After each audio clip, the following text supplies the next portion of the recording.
Now on Denver 7 News at 4. She lost her home in the Marshall Fire. It could be any one of us standing here. The changes this woman hopes will keep others from suffering the same fate. Exercise programs have been found to help Parkinson's patients improve their movement. How boxing could be the answer to addressing the mental and emotional symptoms of the disease. Many of us remember playing Oregon Trail, of course, there it is. We'll take a look at how today's educational games are looking to feature communities that haven't always been the focus and the impact that could have. And it was just happenstance that she happened to be nearby. I just will never regret stopping for someone. The steps this new nurse took to try and save a stranger's life.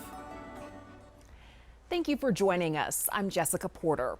In the moments right after a shooting on I-70 Sunday night, a nurse who happened to be nearby quickly put some newly learned skills to the test. Tessa Raymond Bryant graduated from the University of Colorado's nursing school in May. Her first ever shift as a nurse was on Saturday, the day before. Witnesses say a driver randomly shot Kevin Piaskowski near the Quebec exit.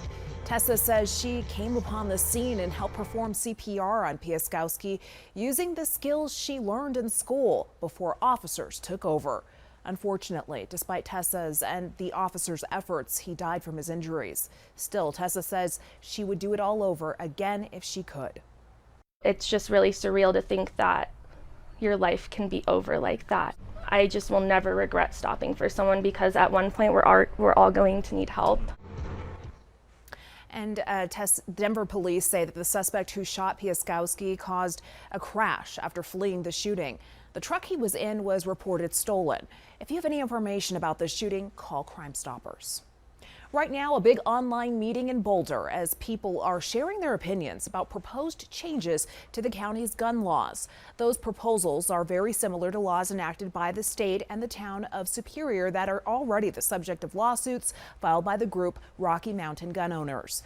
Boulder County's proposal includes a ban on assault weapons and high-capacity magazines, restricting the sale of weapons to people under 21, a 10-day waiting period to buy a gun, and restricting where people can carry a weapon in public. Rocky Mountain Gun Owners say it's considering challenging these proposals too. We have sued in the town of Superior, and we will likely be suing Louisville, Boulder, and Lafayette in the coming weeks, I guess, days, weeks. I can't give you a timeline. That's their right to do that and to test the constitutionality of these ordinances. We'll see what happens. A hearing on the Superior lawsuit is set for Thursday. Well, we're getting a better idea today of how Tina Peters was able to pay for a costly recount in the Secretary of State's race. Peters lost to Pam Anderson by 88,000 votes, but requested a recount and had to pay for it since the race was not close. The recount cost $256,000. However, as of the end of June, the Peters campaign only had about $33,000 in cash on hand. Then today, the latest campaign finance reports were released, showing Peters raised more than $500,000 after losing the election. I would say this Colorado Secretary of State's race is totally unique. We have not seen this much spending in a Colorado Secretary of State's race in a primary in a long time, at least not one that I can remember. And Denver 7 has learned that the vast majority of the contributions came from out-of-state contributors. That recount is underway right now and must be complete by this Thursday under state law. Speaker of the House Nancy Pelosi is in Taiwan. She is the highest-ranking U.S. official to visit the self-ruled island in a quarter of a century. The visit increased tensions between the U.S. and China, which claims Taiwan. China says they will be conducting military maneuvers in retaliation for the speaker's presence. The job market is cooling off and the Great Resignation may be winding down as a result. There were only 10.7 million job openings in June, according to data out today, which is still above pre-pandemic levels, but down 10% from the peak that we saw in March. The labor market is definitely cooling down, but at the same time, it's still very hot. So we're just going from white hot to red hot. Now, the biggest change is in retail. The number of available jobs dropped 29% from May to June, and analysts say that trend could continue as inflation takes a toll on our budgets. depending what goes on with the consumer, if they do shift more of their spending to those necessities, there may be less dollars spent over for some of those, discretionary apparel or other items, which may impact the retail landscape. Two other big changes in June: fewer people got laid off and fewer people quit their jobs. Looking ahead to the rest of the year, new numbers from Robert Half show only 8% of companies surveyed foresee hiring freezes or layoffs.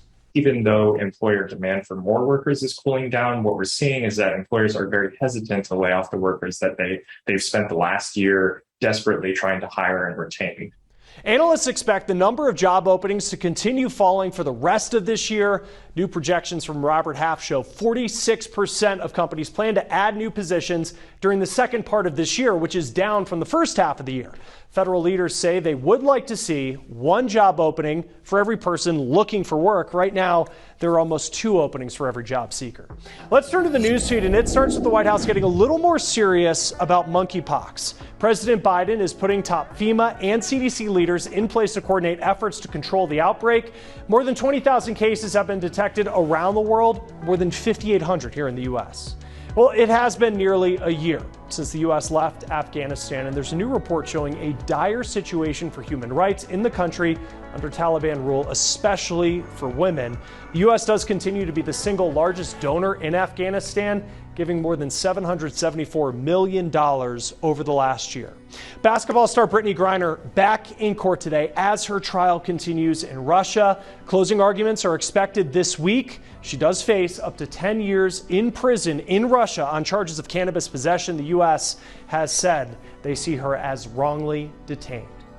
Now, we are not out of the baby formula shortage just yet. The situation, though, is getting better. A report from marketing firm Information Resources, Inc. shows 20% of all baby formula products were out of stock at the end of July. That is an improvement, but it is still double the rate from where we were before the shortage happened. The FDA says that baby formula makers need to overproduce for the next 6 to 8 weeks to be able to catch up.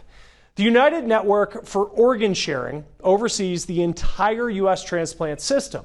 Lawmakers are worried they're not protecting that information, and there's a hearing that's happening tomorrow on this issue. In a letter shared by the Washington Post, senators told the Department of Homeland Security that they're concerned that the network does not have any cybersecurity requirements. They're asking the White House to step in to protect the network from hackers. In a comment to the Post, the network says the concerns in the letter don't seem based on any research, and the network is secure and effective.